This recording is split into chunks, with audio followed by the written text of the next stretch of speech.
This video is brought to you by CoolStuffInc.com, the best online retailer for Magic the Gathering singles and sealed product, and GatheringMagic.com, the #1 source for Magic the Gathering news and content.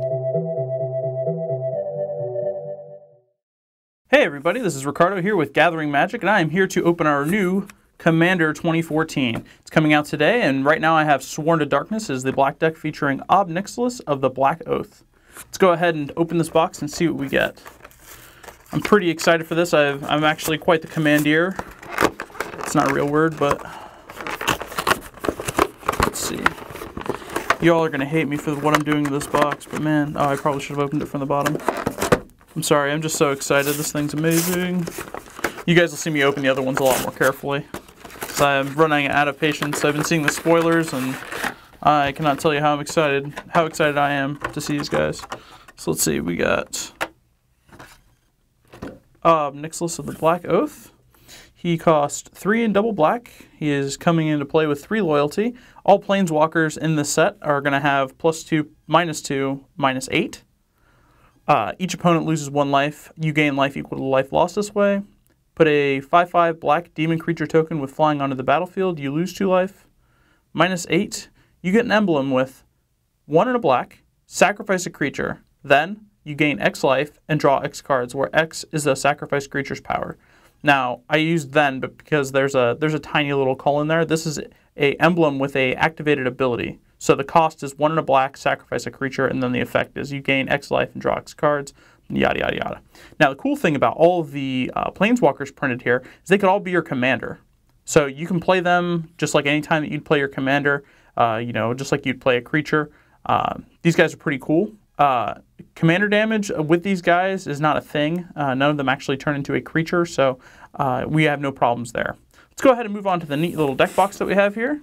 It's purple. Not my favorite color, but sweet emblem. I wish they did a little more with the emblems now that I look at them. Every time I see them, they're just kind of like so bland. But anyway, it's not food, so who cares? You don't have to eat it, you just have to play with it. Alright, so now we have the emblem, we have the horror token, we have a germ token, we have a demon token, we have another demon token, and another, and another, and another, and another, and another horror token, and we have all of our basics, and then we have our actual General, Senor Ob Nixilis of the Black Oath. We have Ghoulcaller Glissa. I'm sure all of you already saw the spoiler for this, but I'm going to go ahead and go over the card just another time. Not going to hurt anybody. It's a little bit of time. If you like, you can skip through the video just to get past this card. It's 3 double black, a 3/4 legendary creature that is a human wizard. Its activated ability requires you to pay 1 black mana, tap it, and sacrifice another creature. Put X 2/2 black zombie creature tokens onto the battlefield, where X is a sacrificed creature's power. Next we have Drana. She is actually from, I believe, Zendikar, and this is just a reprint. She is a 4/4 flying vampire shaman legendary creature that costs 3 double black. Her activated ability is X. It costs X and double black. Target creature gets -0, -X until the end of turn. And Drana, Kalastria, Bloodchief gets +X, +0 until the end of turn. So you can pretty much drain a creature to death and just make her stronger for the turn. Can really pack a wall up whenever you're swinging with somebody, especially if this is your general. We have Papa Skirsdag. I love this guy. Back when he was in Standard and Innistrad block, he was a house. A lot of people used to play Aristocrats using this creature. He's very powerful. He costs 1 in a black. He's a 1/2 with Morbid, a Morbid trigger rather. The cost for Morbid is tapping him and tapping 2 untapped creatures you control. And the effect you get is put a 5/5 black demon creature token with flying onto the battlefield. You can activate this ability only if a creature died this turn, and that's what Morbid is. A creature has to die that turn. It's very, very powerful. We have Nantuko Shade. He costs double black. He's another reprint. He's a 2/1 with the activated ability cost of 1 black mana. He gets +1/+1 until the end of turn. So this guy can get pretty out of control really fast, especially if you have a way of manipulating your black mana and doubling it somehow, Mana Flare, or use a Crypt Ghast from, I think, Return to Ravnica block. We have Fleshcarver, another reprint. He is a, oh no, I'm sorry, this isn't a reprint. He looks like one though. He's 2 and a black, Intimidate 2/2, 1 and a black, sacrifice another creature, put 2/1/1 counters on Flesh Carver. When he dies, put a XX black horror creature token onto the battlefield, where X is Flesh Carver's power.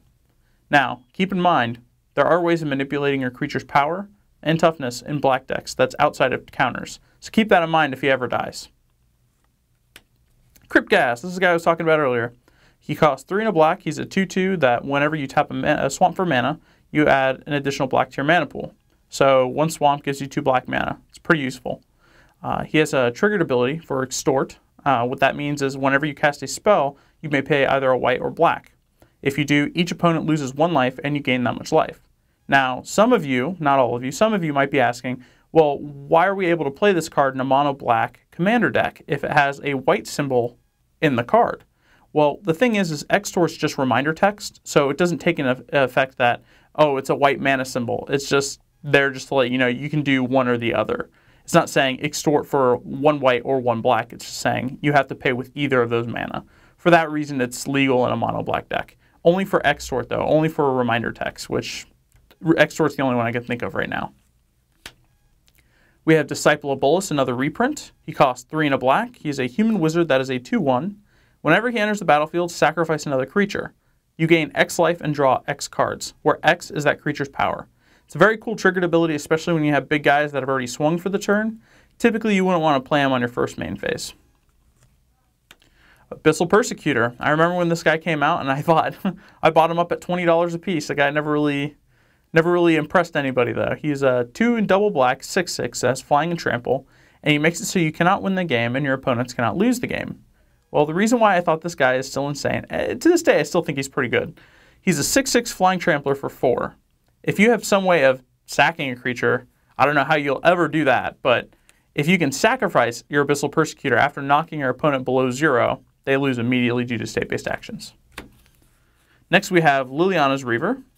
It is a 4/3 for 2 and double black with Death Touch. It's zombie.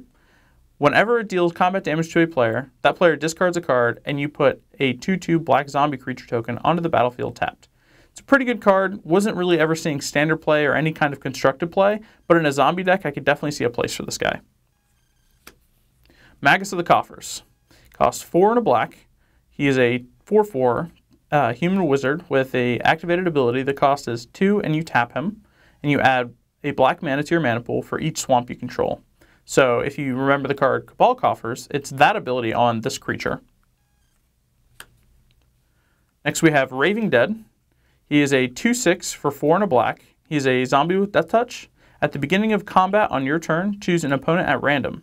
Raving Dead attacks that player this combat if able. Whenever Raving Dead deals combat damage to a player, that player loses half of his or her life rounded down. So this thing can tilt a game really fast. If you see somebody that's just gaining tons of life, and unfortunately they roll the die and they get picked, and this guy can club them, they're going to be pretty sad. Alternatively, if you're really low and you get picked with this guy, you're probably going to just laugh at your opponent. So the thing is you have to take into consideration whenever he deals combat damage to a player. So he's still going to deal the 2 points of life, and then on top of that, they're going to lose after the fact. So you take 2, and then whatever, say you're at 40, you take 2, you go to 38, you have that down, so 16. So you'd be at 16 life left. However, if you're at like 8, you go to 6, and then you go to 3. So the math here is you have to really pay attention, because sometimes I can only imagine it's going to happen a lot, that people are just going to have the life total and not consider the 2. So keep that in mind. Bloodgift Demon. This is actually one of my favorite cards from Innistrad block, because I played Reanimator a lot. I also played with another card. I can't remember the name of it. It costs 1 and a black. It's an enchantment that makes all creatures you cast cost 2 colorless less, and they get -1/-1. That enchantment with this guy was pretty insane, because for 3 mana you got infinite value. You got a 4/3 flyer that at the beginning of your upkeep, target player draws a card and loses 1 life.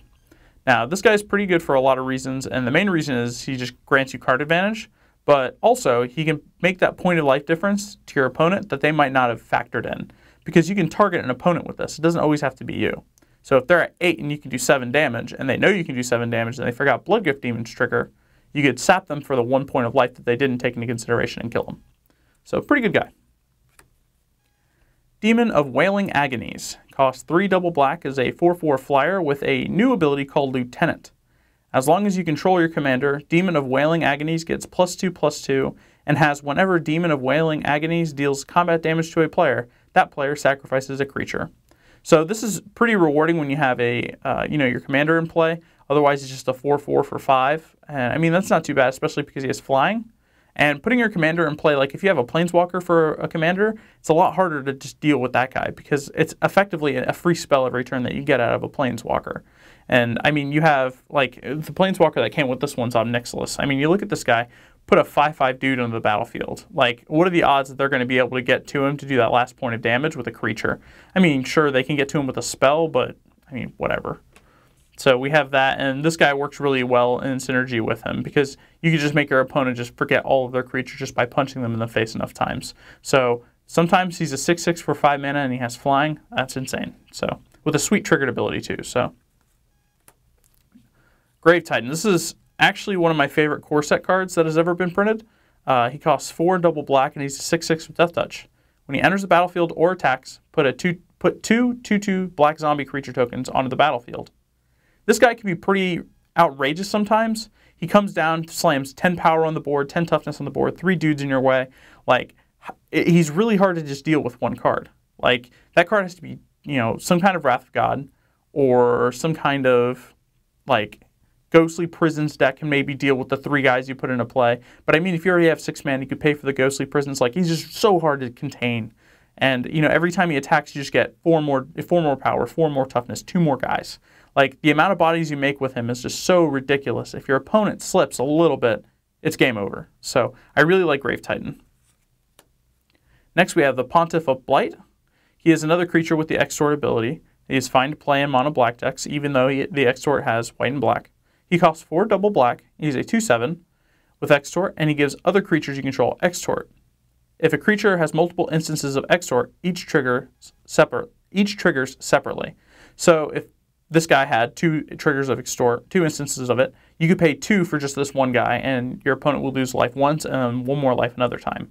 Each time it triggers, of course, your opponent has an opportunity to respond. Reaper from the Abyss. Demons has never been really my thing, and I'm not going to hide that from anybody. I will say, though, some of them have very cool art, and they do really cool things if you get to that point in the game.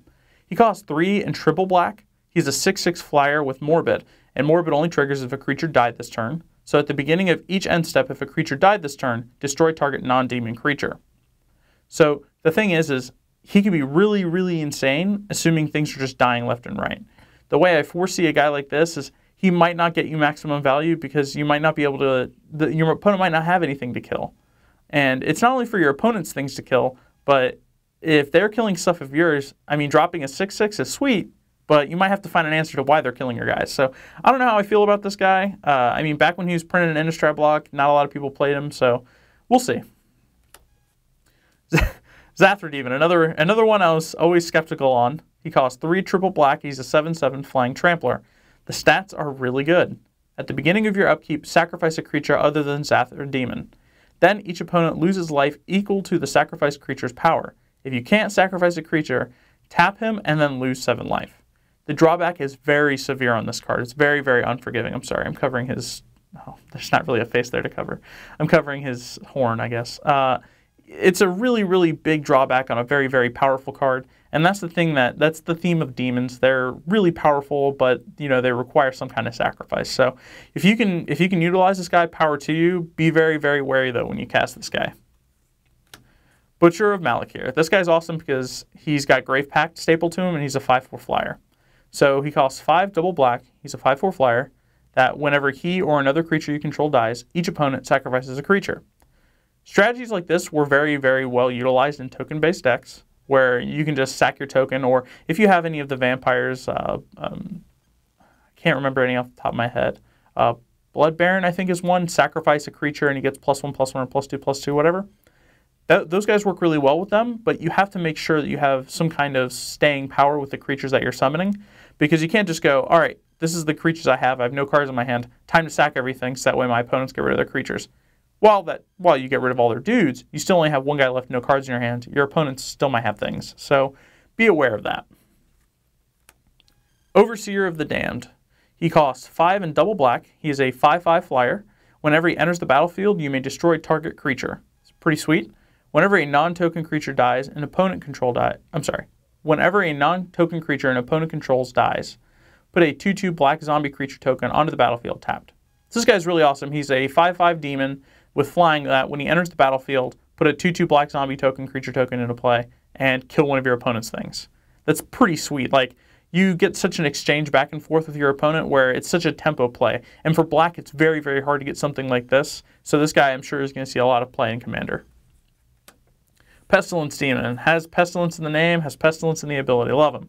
He costs 5 and triple black. He's a 7/6 flyer where you can pay 1 black, and Pestilence Demon deals 1 damage to each creature and each player. If you give this guy lifelink, you're never really taking damage because you're getting it all back. One thing to keep in mind, though, is if you're at 1, you take that 1 point of damage, it is lifelink. You'll stay alive. It all happens at the same time. So keep that in mind. Bad Moon. This card's been around forever. Costs 1 and a black. It's an enchantment. Black creatures get +1/+1. If you're playing mono black, staple for the deck. Spoils of Blood. This guy is... This instance insane, and there's a very good reason for it. It costs 1 black. It is a instant spell that puts a 2/2 or puts a XX black horror creature token on the battlefield, where X is the number of creatures that died this turn.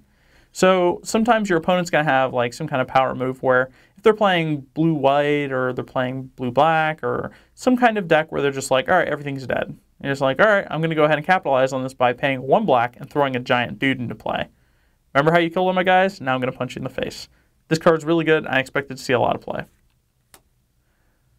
Malicious Affliction costs double black. It is an instant with Morbid that says, whenever you cast Malicious Affliction, if a creature died this turn, you may copy it and choose new targets for the copy. Destroy target non-black creature. So that's a new card. That was not a reprint from the Innistrad block. So this card can be really good. Probably want to do it after somebody's combat, or if somebody's trying to kill your guy, because it doesn't necessarily mean, you know, if one of your creatures died or one of your opponent's creatures died. Any creature dies, you can copy this and choose a new target. And for 2 black to destroy a creature, that's already pretty like on par with power level. But being able to kill 2 guys with 2 mana is insane, especially with there being no drawback other than the creature has to be non-black. So I mean, hitting artifact creatures, hitting blue, white, whatever color, it's pretty good. Sudden Spoiling. This card has haunted judges until the end of time. If you all are very familiar with the layers and you all want to be a judge, you'll eventually see this card, I promise. So it costs 1 and double black. It is an instant with split second, meaning as long as this spell is on the stack, players can't cast spells or activated abilities that aren't mana abilities. So let's say I cast Lightning Bolt on Shivan Dragon. Shivan Dragon's, I think, a 4/4 or 5/5. I have not paid attention to that card in forever. It is some big flying dragon thing. I hold priority and I go, Sudden Spoiling. You cannot cast any spells. You cannot react to it. You're done. That thing's dead, period. So that's why Split Second's so good. Is your opponent never gets an opportunity to respond. Once this is on the stack, game over. Until this is resolved, nothing else can happen. So until end of turn, creatures target player controls loses all abilities and have base power and toughness of 0/2. So your Shivan Dragon's now a 0/2. Your anything's a 0/2. Your Sarkhan that you just made into a dragon is a 0/2. This card's an instant, so it can do that. It's pretty sweet. You should definitely play this card if you're playing black. Wake the Dead costs X double black and is an instant. You can cast it only during combat on an opponent's turn. Return X target creature cards from your graveyard to the battlefield. Sacrifice those creatures at the beginning of the next end step. This is a very, very powerful card because when you're doing this on your opponent's turn, they're not expecting you to just, oh, hey, all my guys are back, and they're here to fight your guys still. So it's a great, great combat trick. The thing is it's not specifying like, oh, your creatures have to cost X or whatever. It's just, I paid 3 into this. I'm going to go ahead and get my 3 biggest guys out of the graveyard and block their whatevers. So especially with all of your guys being demons, they're being super powerful anyway, it's totally beneficial to have this card in your deck if you're playing a high demon deck. Mutilate. Self-explanatory card, 2 double black sorcery. All creatures get -1/-1 until the end of turn for each swamp you control. So if you have an Urborg in your deck, all your lands are swamps. Definitely a wombo combo. You should probably play it if you're playing mono black. Infernal Offering. Now the offerings, there's 1 in each deck. The offering cards have you choose an opponent and something happens, and then you choose another opponent and then something happens. Now, it's not another opponent. You can choose the same opponent twice, but you make 2 choices. So, costs 4 and a black. You choose an opponent. You and that player each sacrifice a creature. Each player who sacrifices a creature this way draws 2 cards. Choose an opponent. Return a creature card from your graveyard to the battlefield. Then that player returns a creature card from his or her graveyard to the battlefield. So, the way that this works is... excuse me, I'm getting over a cold. So what happens is, you go ahead, I'm going to go ahead and choose Omnixilus. I want you to go ahead and get rid of a creature. Sweet, we both draw 2 cards. Then we're going to go ahead and choose Grave Titan. Grave Titan, go ahead and get rid of a zombie. Or go ahead and bring back whatever zombie I killed earlier, and I'm going to go ahead and bring back something myself. This doesn't say, oh, I'm going to bring a creature back, and then I'm going to bring another creature back. This is saying, I'm going to return a creature, then you're going to return a creature. I'm going to sack a guy, you're going to sack a guy. We both draw 2 cards. Some people might get confused on that just by first reading it. They're not going to really see it that way, but that's how the card works. Next we have Æther Snap. Costs 3 double black. Remove all counters from all permanents and exile all tokens. This is very good against white-green token-based decks and strategies. This is also very good against any kind of modular strategies or any kind of charge counter decks. This is actually really good against planeswalkers as well, now that I think about it, because loyalty counters are counters still. It's very, very good against most decks. Just be careful if you have your planeswalker in play. Your planeswalker will die to this card. Promise of Power. This is, I believe, another reprint. 2 in triple black. Yeah, this is from, I believe, Ravnica. The original Ravnica block. It costs 2 triple black. It's a sorcery that says choose 1. Draw 5 cards, you lose 5 life. Or put a XX black demon creature token with flying onto the battlefield, where X is the number of cards in your hand as the token enters the battlefield. So if you have 4 cards in your hand as it enters the battlefield, it's a 4/4, whatever. It also has an ability on here called Entwine. You may choose choose both if you pay the Entwine cost, which on this card is 4. So if you pay 9, you draw 5 cards, lose 5 life, and then you're going to have a 5+5+ demon in play, where 5+ is 5 plus the number of cards in your hand. So very powerful card sometimes. Necromantic Selection costs 4 triple black. Destroy all creatures, then return a creature card put into the graveyard this way into the battlefield under your control. It is a black zombie in addition to its other colors and types. Exile Necromantic Selection. So this card's actually pretty awesome because it's a Wrath of God for 7. And it still gives you the advantage of having any big creature that was at once in play, you just throw it back into play under your control. It also gains a color and loses all the rest. So if you have a Bad Moon in play, or what have you, something that benefits zombies even, a Cemetery Reaper or what have you, it's going to get stronger for those reasons. And those are the reasons you're playing the deck. So it's a very, very easy card to manipulate and work with. I expect it to be seeing a lot of play. Black Sun Zenith, love the card. It's a reusable removal spell for global creatures. Put X -1/-1 counters on each creature. Shuffle Black Sun Zenith back into its owner's library. It costs X and double black. I really loved this card when it was in Standard back in the Mirrodin days, Scars days rather. It definitely helped me answer a lot of creatures that were in my side, like Marin Crusader. Couldn't target it with the black spell, but Black Sun Zenith don't care. It don't care one bit. Profane Command. I remember this card back from Lorwyn block. Costs X and double black. You choose 2. There are 4 different choices. Target player loses X life.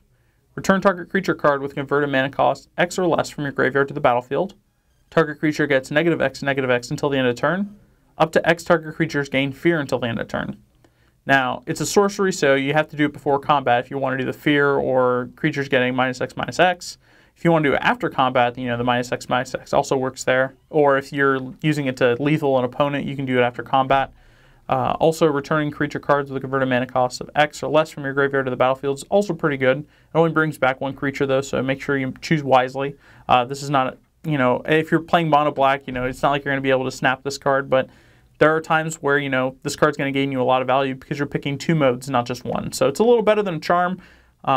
And for that reason, it's probably going to see a ton of play.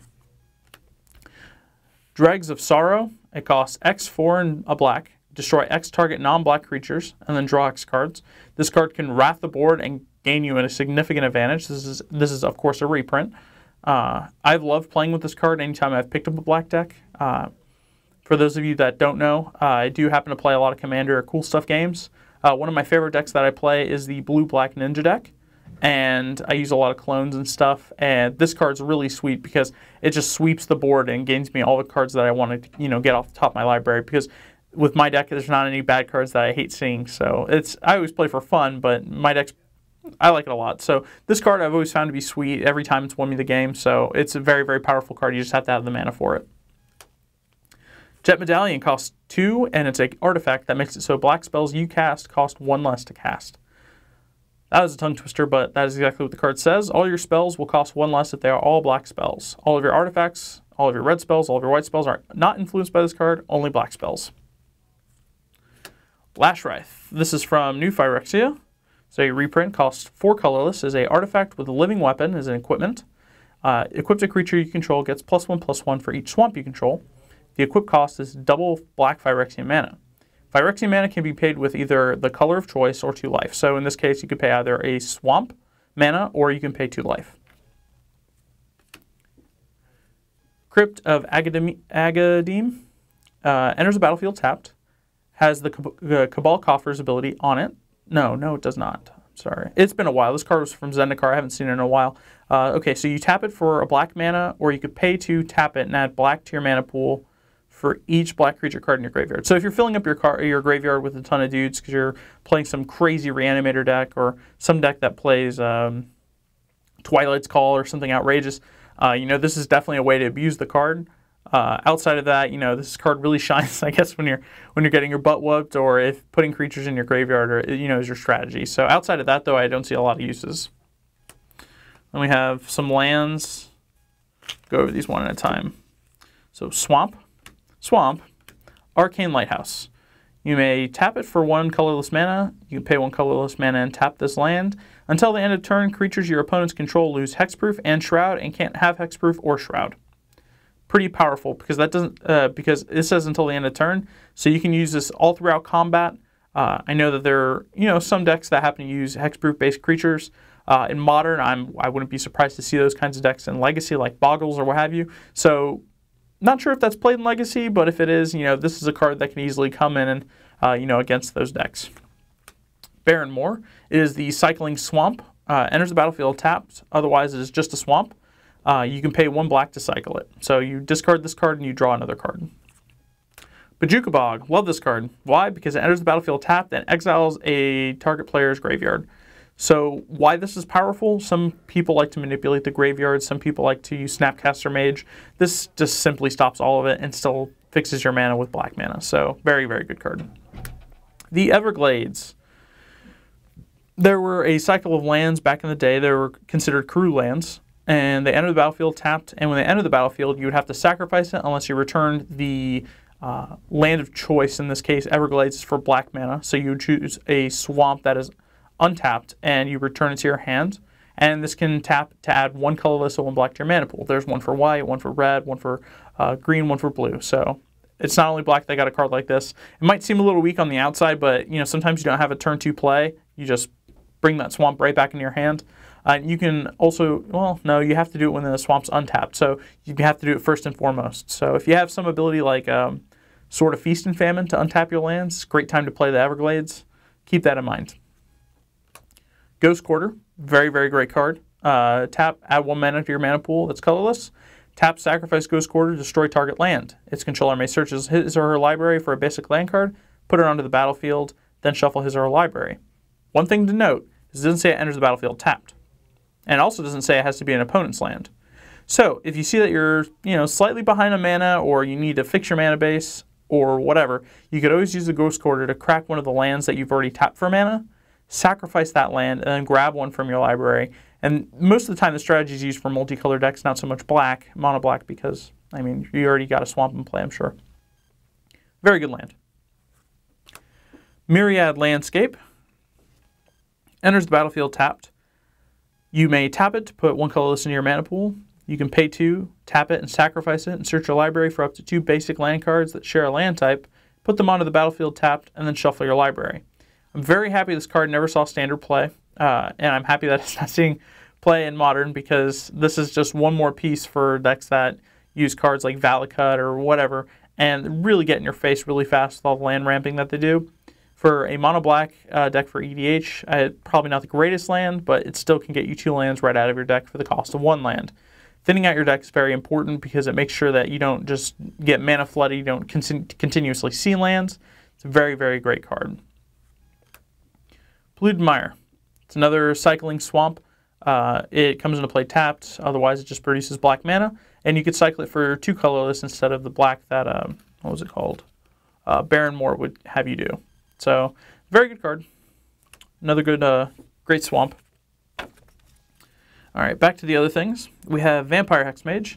This is a very, very powerful card depending on how you're using it. Some people have decided that they want to use this card for good old Dark Depths. Otherwise, it can strictly just kill a Planeswalker right off the bat. It is a 2/1 First Striker for double black. Very cost-effective creature for an ability like First Strike to have. Evernight Shade. Costs 3 and a black. For 1 black, you may give it +1/+1 until the end of turn. It is a 1/1 with Undying. Whenever this creature dies, if it had no +1/+1 counters on it, return to the battlefield under its owner's control with a +1/+1 counter on it. So you have to kill it twice. Otherwise, it's incredibly good. You're able to just completely bump it up in power to match any creature, especially if you have a Crypt Ghast. Nekrataal, he's been around forever. He's seen it all. He costs 2 double black and is a 2/1 with First Strike. Whenever he enters the battlefield, destroy target non-artifact, non-black creature. That creature cannot be regenerated. Shriekmaw has a very similar ability. Whenever he enters the battlefield, destroy target non-artifact, non-black creature. He is a 3/2 for 4 and a black and has fear. And he has the ability Evoke. Evoke simply states that you can pay this cost for it instead, so 1 and a black.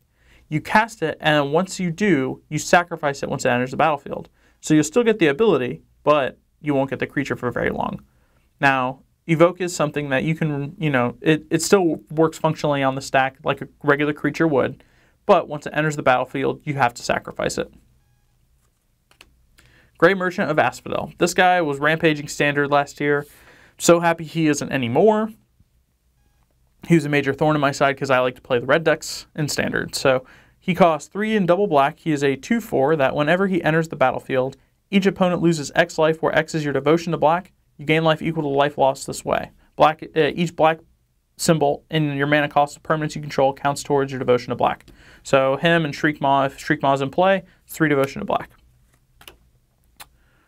Morkrut Banshee, it's another reprint from the good old Innistrad block. He is a 4/4 for 3 and double black. Morbid, whenever he enters the battlefield, if a creature died this turn, target creature gets -4/-4. It's a great tempo play.